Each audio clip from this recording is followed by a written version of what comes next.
Hey guys, welcome back to Jessin Reads Romance. I'm Jessin. Today I'm going to be talking about the books that I read in the first half of August. So this month I've been, I had a very particular TBR that I set for myself in August. If you haven't watched that TBR video, you can go check it out if you want. But I am participating in a readathon. It's the romance readathon. It has a historical theme. You pick your teams and the books that you read contribute to the points for your team. I'm on Team Wallflower. And so I felt like I was very prolific in the first half of August, and I definitely need to do like the mid-month wrap up where I catch up, because I feel like if I do the month all together, it's just going to be way too much because I'm a long-winded book reviewer. I tend to go off on tangents. It's very hard to keep my thoughts concise because sometimes I have a lot to say about particular books, and I feel like this is going to be the case for this mid-month wrap up because there are quite a few books that I have, things to say about. I did do some rereading. Part of it was for the podcast and some just because I felt like rereading. So I'm going to quickly go over the rereads that I did for the first half of the month and then jump into the new books that I read and what I thought about them. So the first reread that I picked up was Claimed by the Horde King, which is part of Zoe Draven's sci-fi romance series, the Horde Kings of Drakkar, whatever.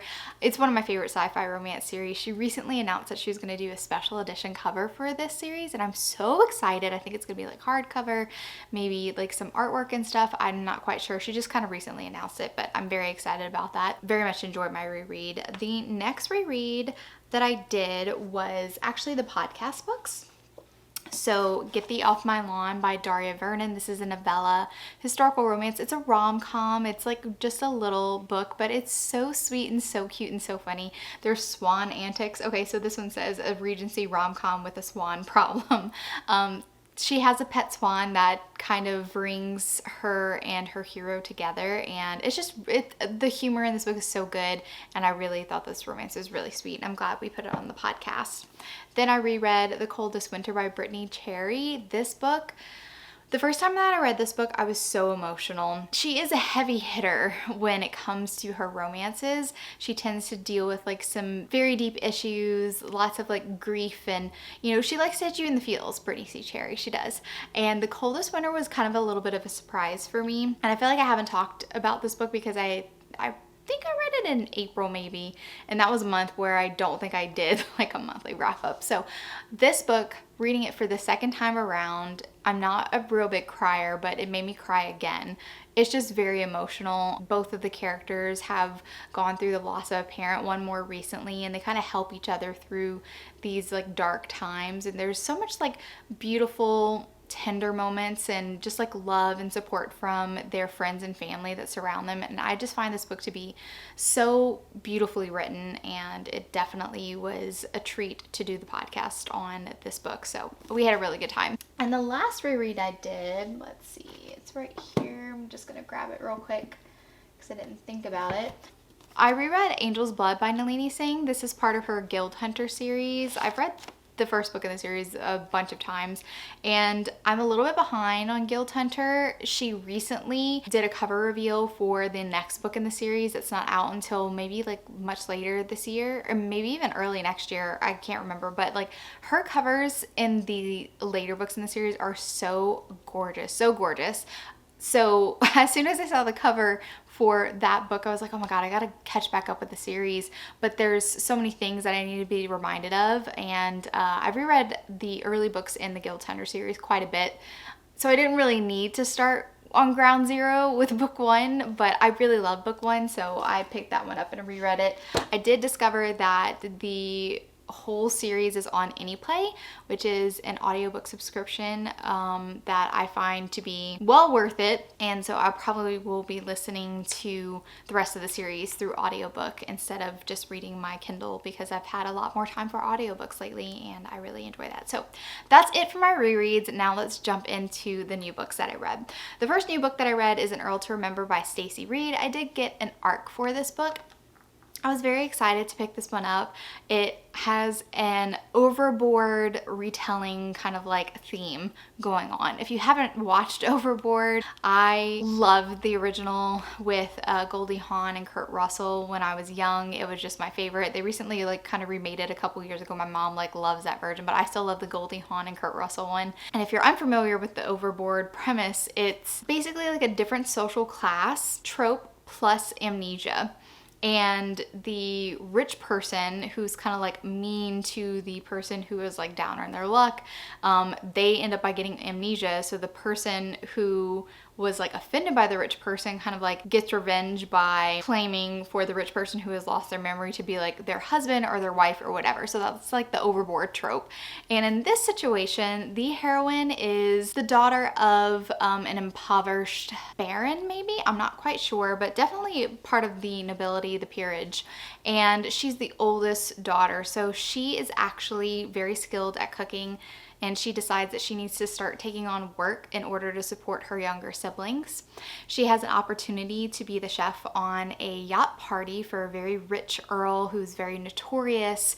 So she goes on board this yacht for this party. She actually goes topside in between courses because she just wants to see like what's everybody doing, like how the other, side lives basically, and she locks eyes with the Earl.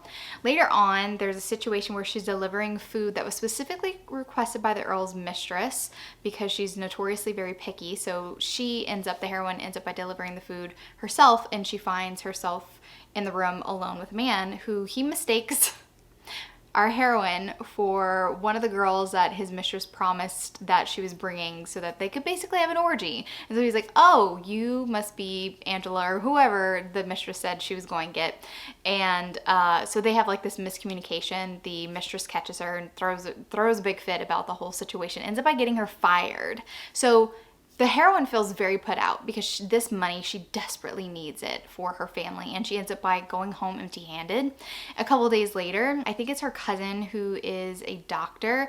Apparently there was a man who washed up overboard and he has no memory, and she goes down to go visit, and it's the Earl. He remembers her from their encounter. He's like, I know you. I've seen you naked. And she's like, what? No. And there's witnesses. There's other people there. And so to save face, she's like, we're engaged, we're married, we've actually gotten married. So this is all above board. So the excuse for her lying about their relationship is more to save like her reputation. She's like, okay, I need to fix this. I'm gonna fix this, but for now, that was the only solution she could come up with. And that part I was actually okay with. The beginning of the book, though, I felt like it was a little bit lacking in the setup. I was very put off by the hero when we first meet him and his just general attitude. I also feel like the scene that was the misunderstanding of like her being the chef and he doesn't know that she is, it just made him a very unlikable character, and I felt like it was very forced. She also like wasn't aware that she was delivering the food to the Earl, but like it was a specific order put in by the Earl's mistress. So like, whose room did you think you were in? There was just a lot of inconsistencies I found that read like it was a first draft version of the scene to set up the story. So I didn't particularly like that part of the story. I did like when our hero is just kind of like, I don't feel like this is my life. Like, I don't feel like I'm living in squalor. I feel like I'm a rich person. And she's like, no, dear, this is where we live. And you do chores and do all these things. So it's kind of a little bit funny. And he's like, oh, I guess if this is what I do, I have to do it. And he's like with the younger siblings going get the eggs from the chicken coop, and the chickens are like pecking him and they're like running. And it's humorous situation and stuff, a little bit of an out there plot. But Stacey Reed's has been doing some of these more like bonkers plots, and I really like enjoy it. I can get on board with the bonkers plot. That doesn't bother me. So it was mostly the setup that I didn't particularly care for. I felt like it could have been improved upon to make it make more sense. Then there was a conflict toward the end of the book that I felt like it was really unnecessary. It only happened like for 2 seconds. I feel like we had already gotten our conflict, which was more around the halfway point of the book, which I kind of really loved. I just felt like the conflict toward the end, again, look, spoiler, we're gonna put up a spoiler. After he regains his memory and he kind of like leaves, but then he shows back up into her life, and then he ends up by hiring her to cater his grandmother's like soiree or whatever. So she's there. This other woman who's like the daughter of a duke tries to trap him into marriage by claiming like they were like in a compromising position, and our heroine witnesses this and hears the hero say, listen, honey, you picked the wrong person to try to compromise, because even if like the whole party walks out on this balcony and catches us alone together, I'm still not gonna marry you. Like, he's very adamant, like, you cannot trick me into marriage. Like, you can't make me do anything that I don't want to do. And then like 2 seconds later, he like changes his mind. He's like, his mom and her mom come outside, and he's like, okay, well, we'll go talk in my office. And he knows that the heroine is listening to all of this. And he turns to her after they all leave. He's like, I'll meet you at the office. Then he turns to the heroine. He's like, hey, go out, wait up for me in my bedroom. So in her perspective, she's like, oh, so I'm the side piece, and he's about to get engaged to this daughter of a duke who is more on his like social standing. They make more sense together. And she's like, I don't want to be the side piece. And so she ends up by like running away. And he's in the office. He's kind of sort of maybe considering like listening to his mom convince him that he should marry the daughter of the duke. And then he sees our heroine running away, and then he's like, never mind, I can't marry you, and I'm gonna go after her. So I felt like it was such wasted time. Like I felt like 10 minutes passed between him insisting that he wasn't gonna marry the daughter of the duke, then going to the office, then seeing the heroine run away, and he'd be like, never mind, this is a waste of time, I'm gonna go after the girl that I really love. It's like, why was that even a thing? I just felt like it was weird, a little bit sloppy. So it wasn't my favorite Stacey read that I've read, but it also wasn't the worst book that I've read either. I ended up by giving it 4.25 stars, more like a 4-star, but I love Stacey Reid, and she does some things really well. Like I just like the way that she builds emotion in her story and has the characters connect, and I wish that we focused a little bit more on that and less on unimportant things. The next 2 books are books that I read for Patreon exclusive vlogs. The first one is called The Perfect Rake by Anne Gracie, or Annie Grace? Oh man, I can never remember her name. It is Anne Gracie. Okay, so this is an interesting setup. I really enjoy this book a lot. Our heroine is, again, oldest sister, and she and her younger sisters are under the guardianship of her grandfather. Her grandfather is an evil, abusive man. Her parents passed away tragically. There was an illness. They were living in Italy. Her grandfather has kind of gone mad after he saw the marriage between her parents as the mother who came from like the merchant class stealing his only son from him. And he kind of blames the girls for being like of the mother's like stock and blood. Most of them have like red hair. They kind of look like the mother, and he keeps calling them like, you know, Jezebels and beating like the devil out of them. Like he's just crazy, right? So the first chapter kicks off when the grandfather's kind of going a little insane, and he's blaming the youngest, the little girl, for being filled with like the devil, for creating this birthday present for her older sister. And the older sister, the heroine, steps in. The grandfather's broken his ankle. He's going to be laid up for a couple of weeks. And she ropes in the doctor to kind of lie for them, saying that one of the younger girls caught scarlet fever. The grandfather's very averse to catching illnesses like that, and they're pretending that they're holing up in the dower house, basically. And the plan is to write to the grandfather's uncle, so their great uncle, who's living in London, because the grandfather, who's very obsessed with righteousness and, you know, no decadence, and going to London is like sinful and all that jazz, the uncle who actually lives in London is completely the opposite. So our heroine writes to her uncle under the guise of being the grandfather, basically forbidding him, like, hey, I'm sending the girls to you, but make sure that they don't, you know, go to balls. They don't need new gowns or anything, kind of using reverse psychology. So when they arrive to London, that uncle takes them under their wing and being like, we're gonna launch you. You're gonna have the best seasons. You are so gorgeous. Then looks at the heroine, who's the plainest of the sisters, and he's like, oh, And our heroine, she does not begrudge her younger sisters, which I love this. She does not begrudge her younger sisters for being so much more beautiful than she is. She knows that they need to make a good match, and so she's like, oh no, don't worry about me, I'm just gonna be their chaperones. Don't worry about launching me, I don't need a season, just focus on them. The uncle takes offense, and he's like, oh no, this is a challenge, we're definitely gonna be launching you, we just need to launch you before your sisters. And this is ruining their plans, because she knows that her sisters are the ones who are going to make the great matches. They need to marry them off to somebody who's wealthy, who's powerful, so that they can take the younger sisters under their wing, the ones who are old enough to marry. And she's like, if I'm the one being launched, nobody's gonna offer for me, and we're gonna waste these 6 weeks that we have while our grandfather's not looking for us. We're gonna waste them, and then where we will be, we're gonna be at square one again, under his thumb, and he's going to possibly, you know, hurt us, kill us one day, because he's crazy. So she comes up with the lie that she's already been secretly engaged to this duke who's a notorious recluse. Unbeknownst to her though, the Duke is in London for the first time in like a very long time. So she ends up by going to the Duke's house ahead of the uncle to try to explain the situation to the Duke, but she mistakes the person who actually ends up by like answering the call when she's in like the study, and the butler is like, wait 1 minute, I'll go get the Duke. Well, a man walks in and she's like, oh, this is the Duke. It's not, it's the Duke's cousin. And he's very playful and he plays along. And one of my favorite things about this book is that the hero is like your rakish, devil-may-care, very beautiful, can get whatever woman he wants, but he finds the heroine so intriguing, despite the fact that she is not beautiful in the slightest. Everyone else thinks that she's incredibly plain, that her nose is really big, but like he finds her very intriguing. And as the story progresses, it's really funny because his cousin, who's the Duke, who is actually like a plain looking man, starts falling for the sister, who is one of the most beautiful women.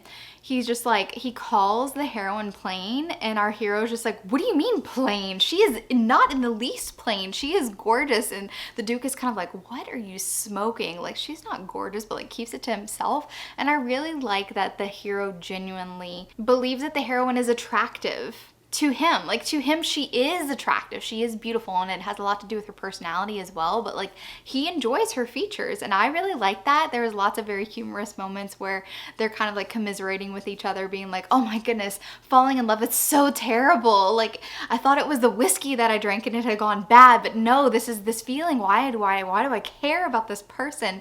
It's just a very humorous type of writing, and I really liked it. So I definitely want to continue with the series because two of the sisters get their HEA in this book, but there are many sisters that are left, so I'm very curious to see, you know, who they'll pair up with, and so I really like the Aunt Gracie. The other book that I read for the Patreon vlog, or I attempted to read, I will say that, was Haunting Adeline. This is a special edition from Mystic Box that they're actually recalling because the artist who did the cover was unaware that one of the stock images that she used was actually created using AI. Like, they had uploaded a stock image to the website that, you know, lots of artists use to create covers. Anyway, this cover is being recalled, but it's the one that I have like on hand. So this was the second time that I attempted to read Haunting Adeline. Months ago, maybe late last year, I can't exactly remember the date. I tried reading it and I DNF'd it pretty early on. I feel like I only got like maybe a couple chapters in. So this time I was like, okay, if I can get past the point where I stopped last time, maybe get 30% of the way through the book, maybe I'll start getting to the point of the story that is actually interesting, and maybe that's all that's needed for me to get into this dark romance that is an extremely popular dark romance book. I set out with the best intentions that I could possibly have going into a book that I already did not like the first time around while trying it, and I started from square one. I didn't try to like pick up where I left off. I started from chapter 1 and was immediately reminded why this book was not for me. It was not even the storyline. It's the writing that for me is just not great. I don't find the writing to be great at all. There was tons of things that I was nitpicking. My vlog, I felt like I cut off so much from my vlog because I was really getting in a groove where I was just like reading in front of the camera and pointing out everything that I thought was wrong with the writing. And I was being very sarcastic. Like, it just put me in the worst mood reading this. I was just like, I just don't understand how I can get past the writing to even be interested in the story. So not only was the writing really weird, I didn't like the heroine, and I didn't really understand the hype behind the hero. And when I did but like I posted on Instagram stories what books that I had been reading for August, and I said it was another DNF, that I tried to read it again and ended up by DNFing even though I got further into the story. And I got a couple of messages from people asking like, oh, was it too dark for you? No, I don't find this book to be dark at all. I found it to be very unserious. Like, it took itself so seriously that it felt like almost like a parody of a dark romance. So the hero, which I know that a lot of people really swoon over him, is a psychopath, kind of. Our first introduction to him is like him literally like mutilating a person, like cutting off body parts of them, and we're like, whoa, what is this? And then he passes by the heroine's image because she's an author and she was doing a book signing, and he passes by and he like immediately just like falls for her, and he's like, I have to make this person mine. Like, just very instant, you know, just no interacting, just seeing her photo and just being like, I want her. And then he starts stalking her. But the thing is, it's almost like the author tried to have her cake and eat it too by writing a very unhinged, crazy, psychopathic hero who like did all these disturbing things, but in the name of good.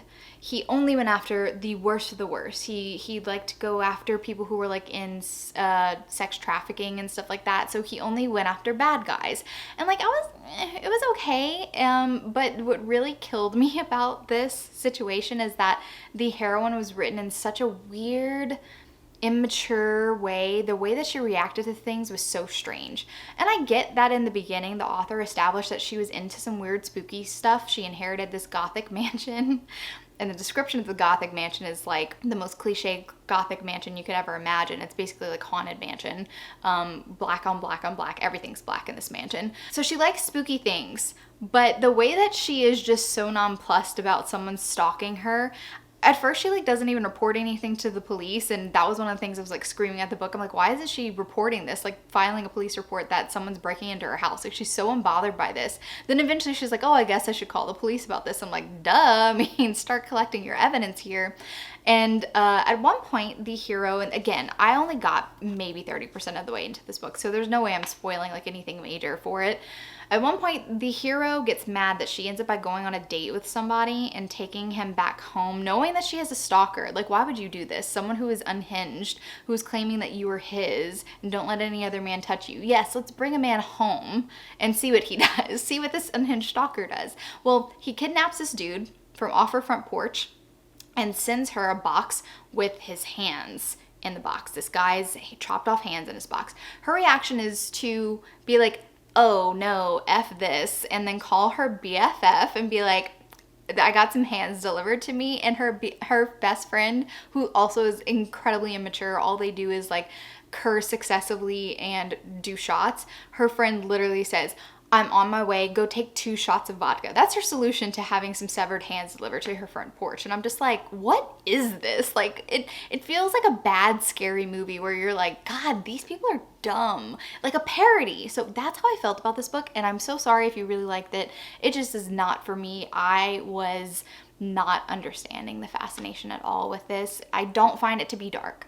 I find it to just be a lot of cliche things, but with no real direction. So yeah, I will not be attempting to ever finish this book or the second book because this is a duet. So I'm done. And I have read one other book by H.D. Carlton. I actually finished that one, Does It Hurt?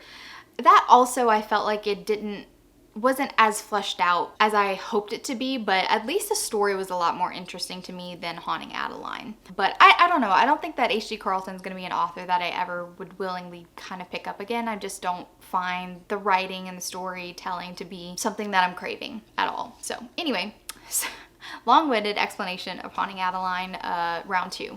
Then I picked up Unravel Me by Becca Mack. It's the 3rd book in a hockey romance series, and I did like the first 2 books in this series. I did have some nitpicky things about the writing again. Becca Mack has a certain type of humor that I associate with like a Friends type of comedy.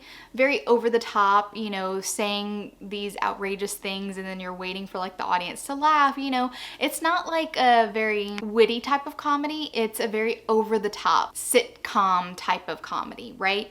And for me, that doesn't work because I find the characters to be very young sounding with the way that the humor is incorporated into the book. It's just a little bit too sweet, and some of the things that the characters actually say out loud are a little bit cringy.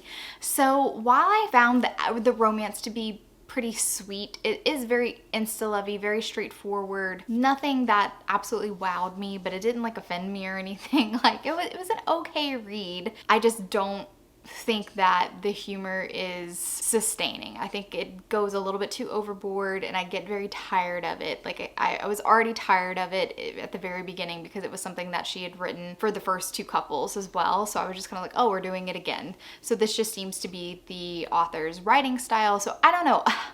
On the one hand, I find them to be very sweet romances, and like these people definitely deserve an HEA. Like I want them to end up happy, but it's also a little bit annoying to read these books. I don't know how else to describe it, but that's how I felt about it. The next book I read was How to Tame a Wild Rogue by Julianne Long. This was recently released like at the end of last month, and this historical romance series is very, very good. I really like the Palace of Rogues. I always get confused because it really centers around this inn that the heroine from the first book and her business partner, they end up by buying this building that used to be a brothel, and they make an inn that they call the Grand Palace on the Thames, but everyone else refers to as the Palace of Rogues because that's what it used to be called, and that's the series title. So anyway, I digress. This is book 6, and I really like the situation where these two characters end up by meeting on the streets. He does her service because she's trying to escape out of like a window, and he ends up by helping her. He is a smuggler turned privateer, so he now works for the crown, but he used to be a smuggler and he never got caught. There's lots of tension between this hero and a hero from a previous book that I really loved, and I like that it was incorporated into the story, like this secondary conflict. But they end up by going to the inn because it's a very stormy time, like almost like hurricane, you know, type weather that's passing through the area for the next couple of days. So they take shelter at the inn, but there's only one room, so they lie and say that they're a married couple. So it's like fake relationship so that they can have this suite of rooms and her reputation can stay intact. And I really like it because it's definitely opposites attract. She is, you know, of the nobility. He is somebody who grew up in the slums, and he worked his way up to becoming legitimate after being someone who was definitely a criminal. And he has a very like piratical look to him, like a ruby in his ear and stuff like that. And I just really, really enjoyed this book. I thought that the romance was very sweet, and I love a good forced proximity situation. And it made it even more funny because she was expected to act like a wife but she really just met this man, so I just really loved it. So this was one of my favorite books in the series so far, and I gave this one like 5 stars. And then I did a reading vlog on these books, so I'll only briefly go over them again. This was a book that I was very excited to read because of the cover. The cover is just so beautiful. It is an older historical romance. I have read Anne Stewart in the past, but more of her more recently published books, and this one was published in 94. This one just did not work for me at all. The hero was unlikable, the heroine was unlikable. It was very tough to get through. I don't recommend this book at all. Like I can't even find a good thing to really say about this book. I ended up by giving it 2 stars. The premise of the story was so convoluted and stupid. I just really, really disliked reading this book. This one, The Tarnished Lady, I liked so much better. Very interesting situation. This is more medieval setting. The heroine has fallen from grace. She used to be like one of the most beautiful ladies of court, and then she wound up pregnant out of wedlock, and it's been a couple years. The heroine needs to marry because her son, who's not legitimate, the father of her son is suddenly trying to make a play to claim him as his own because of the inheritance that he needs to receive, and he can't have it without an heir. So he's trying to get access to his son.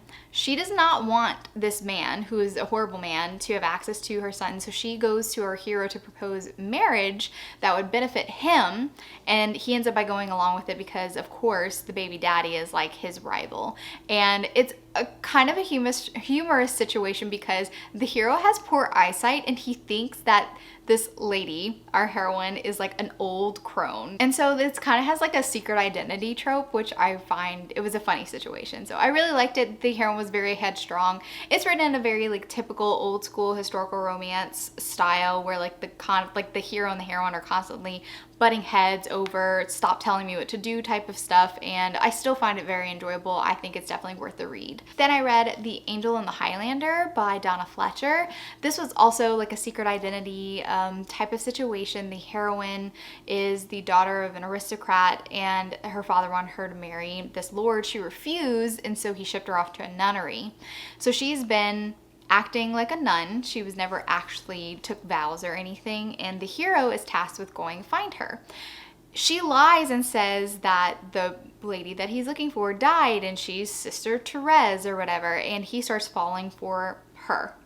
the person that he's looking for, but thinks that she's just a regular nun. So I actually really like this one as well. I did find the conflict between the hero and the heroine toward the end, or not even toward the end, the second half of the book that involved the conflict with the hero and the heroine is a little bit tiresome. Again, I'm an independent woman, stop telling me what to do type of thing. It felt a little bit tired by the end of the book, but I really like the way that the heroine was set up in the beginning because she was very self-sufficient. She and her friends, who were all taken in by the nuns, but they never took vows, and they were just so used to fending for themselves and definitely didn't want these men coming into their territory and kind of like acting like they needed to be protected or whatever. And that was all well and good, but it was just the second half of the book that I was a little bit tired of her constantly being contrary just to prove that she is her own woman and she doesn't need to listen to what he said. And it gets her in trouble. And I hate when that happens, when a woman wants to say, I know what's best for me, and then she does the thing that he told her not to do, and then she gets in trouble and other people or she gets hurt. So I don't love when that happens. It's not like a great way to showcase that the heroine is actually an independent woman who makes sound decisions. So anyway, I still enjoyed this book. Next, I read Forbidden Hearts by Corinne Michaels. I've attempted to read another Corinne Michaels before, and I DNF'd that one. I just didn't really love the heroine. So this is a nanny single dad romance where the heroine is in graduate school, and I think she's going to be an audiologist. I hope I'm saying that right because I didn't write it down exactly what she was going to grad school for, but she knows sign language, and the hero has a daughter who's deaf and he needs a nanny. He's run into a bind where the nanny who was supposed to help him during the summer while his ex goes abroad for work for the next couple of months. The nanny that they hired through a service ended up by falling through. His coworker and boss has the daughter who knows sign language. So she is coming back home for the summer and she is voluntold to babysit his daughter. Honestly, my favorite part about this book was the little girl. I found her to be super endearing, and I actually really liked the relationship between, the daughter and the heroine. But the romance between the hero and the heroine felt a little bit superficial, and it also was just a little weird for me because she did kind of have to sort of live with him because he was on the SWAT team. So there was a possibility that he could be called out in the middle of the night. So she had to stay over. So there was a dedicated room for the nanny. And so she stayed in that room, even though she was from the same small town. I thought it was very weird because, as a person who was a babysitter when I was in high school, I just couldn't imagine thinking that it would be appropriate to walk around someone else's house in a sports bra and booty shorts. But this girl definitely did do that. And it was very early on in the book where the hero walks into his kitchen where she's I think she just came back from a run and she was making whatever, and she's singing and just dancing around the kitchen. She ends up by flashing him. Her sports bra comes up or something. It was just really weird. And of course he ends up by ogling her, and it's very lust-based. I felt the whole relationship was very superficial and lust-based from the very beginning. I did think that there were some interesting things that the author did toward the end. I was gonna be very angry with a plot twist that happened, but then it took another turn that I was a little bit more okay with. But I don't know, I just felt like the relationship needed some more room to breathe, and the heroine wasn't my favorite because she was shown to be very immature. Though she kept saying to the hero, you still look at me like I'm a little kid. I'm not a kid, I'm a grown adult. But she kept doing things that I'm just I don't know, you still seem a little bit immature. So anyway, it wasn't my favorite. It wasn't my favorite book. It was just okay for me. I gave that one 3 stars. Then I read Hideaway Heart by Melanie Harlow, which I really, really loved. I ended up by giving this book 5 stars. It's a forced proximity celebrity relationship. They start off on the wrong foot because the heroine is a country music star. She was when she got picked up by a label, they basically created a persona, made her change her name so she has a stage name. She's expected to wear certain types of clothes and sing certain types of music. And she comes from a poor family, so she feels like she has to go along with what the record label wants for her, even though she wishes she could go back to her roots, not wear all these crazy clothes, and she wants to go by her real name and sings different songs than she's used to singing with the record label. But she doesn't want to rock rock the boat because she knows what it's like to have nothing, and she doesn't want to go back to having nothing. She's made it this far. She's worked her ass off for like a decade already. She needs a little bit of a break, so she wants to take a vacation for 2 weeks, and she's rented this cabin. Her brother is a Navy SEAL, and he does not like the idea that his sister is going to be going on vacation alone with no security. Her last group that she hired as security ended up by leaking like images of her, and so she has like some trust issues when it comes to security. So her brother ends up by contacting one of his friends who was in the Navy as well. He's retired, and he's part of our family in the Cherry Tree Harbor series. This hero has a very cocky personality, but it really worked for me because he's confident without being unlikable and cocky without being unlikable. He shows up to the cabin, scares bejesus out of her, and she's like, I told my brother I didn't want anyone to be here, like I don't need you here. But he starts pointing out like, hey, you posted this picture right whenever you got here. The address is in the background. Like people can totally figure out where you are. There's just certain things that you're doing that are unsafe, and that's what I'm here for. And so she kind of reluctantly accepts that he is going to guard her. And I really, really like the way that their relationship unfolds because it's like that trust starts building between them. There's some humorous situations that they find themselves in, and I just felt like it was a very naturally developed relationship, and I love the way that he was so protective over her. Also the way that he let her feel normal again, and also supported all of these things that her mom, and really it's mostly her dad. Her dad kind of takes advantage of her, pressuring her, like, why won't you sign this deal? It's good money. Like, why wouldn't you sign this? And, you know, oh, I need a loan of $20,000 because there's this investment that I want to make. And he's like lost money in the past before. So he's basically kind of using his daughter now that she's had some claim to fame and stuff.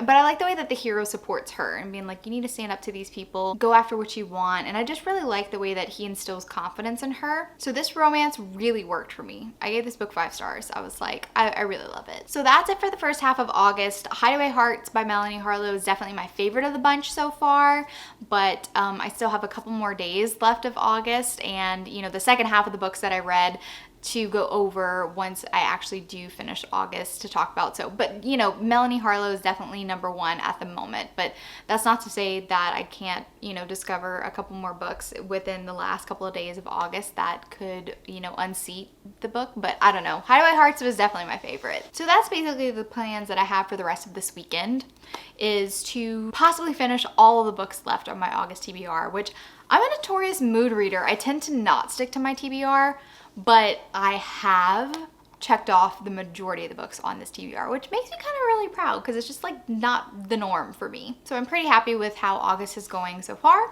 and I can't wait to see how it all wraps up in the end, and also how the romance readathon ends up by shaking up. The Wallflowers are trailing in the polls as far as I know as of today, which is disappointing, but it's fine. This readathon's just fun in general, and even if my Wallflower doesn't end up with the Duke, I still think that it was a really fun readathon to participate in. If you like this video, give it a big thumbs up, and if you're not already subscribed to my channel, make sure you subscribe to get notified in any future videos that I do.